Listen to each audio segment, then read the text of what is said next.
Here's little Robert Kiyosaki. He has two fathers. One of them has a PhD, the other never finished 8th grade.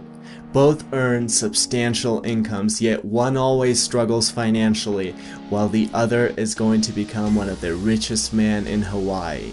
One is going to die leaving tens of millions of dollars to his family. The other is going to leave bills to be paid. The problem with financial education is that it isn't taught in schools, so the family decides to teach it. Now the problem with this is that unless your parents are in the top 1%, they are going to teach you how to be poor. Not because they don't love you, they just don't know what they're teaching, and they don't read books like Rich Dad, Poor Dad. My story is very similar. I was taught how to be poor.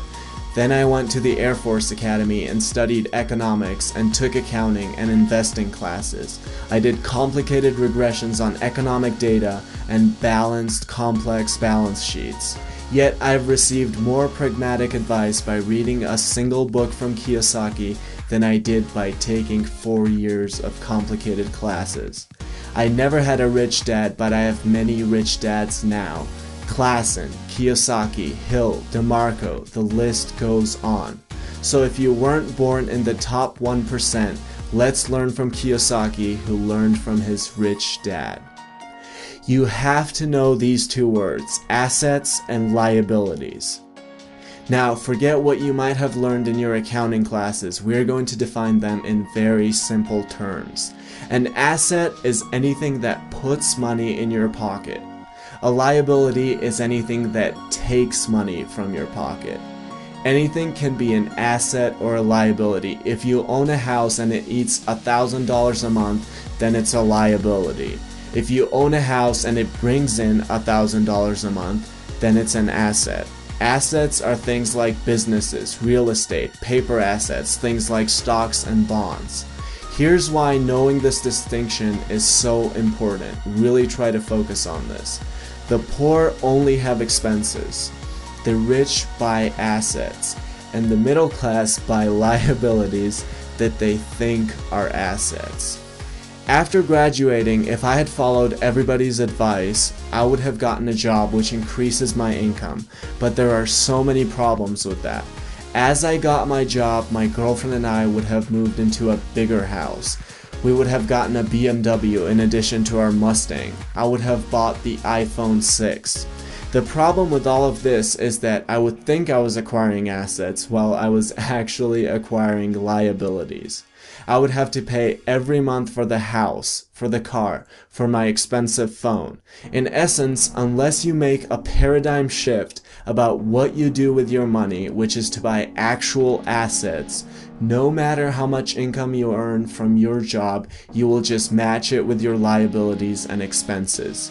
Your friends might admire your iPhone 6 and you might look rich, but you will never actually be rich.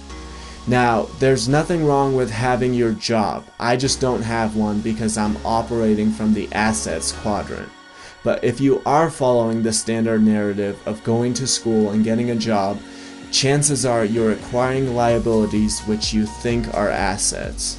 That is the problem. So keep your job, but make sure what you earn goes mostly towards real assets rather than liabilities that seem like assets. And yes, eventually when you acquire enough assets, you won't need your job either.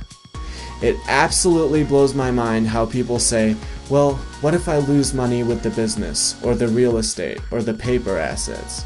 They don't say the same thing about buying their second enormous TV, which will be worthless in a year and which creates a liability every month. I would rather lose all of my money starting a business than lose it by buying yet another TV I don't need. Even if I lost all my money, the lessons learned from starting a business would be infinitely more valuable than watching Dr. Phil.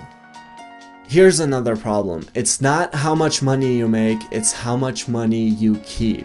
If I told you I was going to pay you $1 million a month, but then I took away $999,999, you'd have to be an idiot if you said you were making $1 million.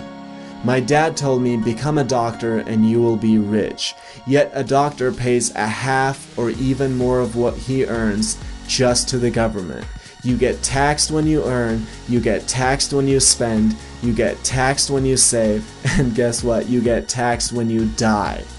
On the other hand, you could operate from the assets quadrant and pay sometimes 0% in taxes. I have doctor friends who are more financially anxious than my absolutely broke friends. Here's a short history of taxation. Years ago, there was no tax, in Great Britain or in the United States.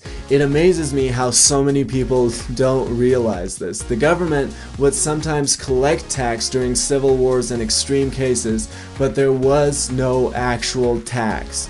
Well, the government realized that the poor and the middle class were idiots.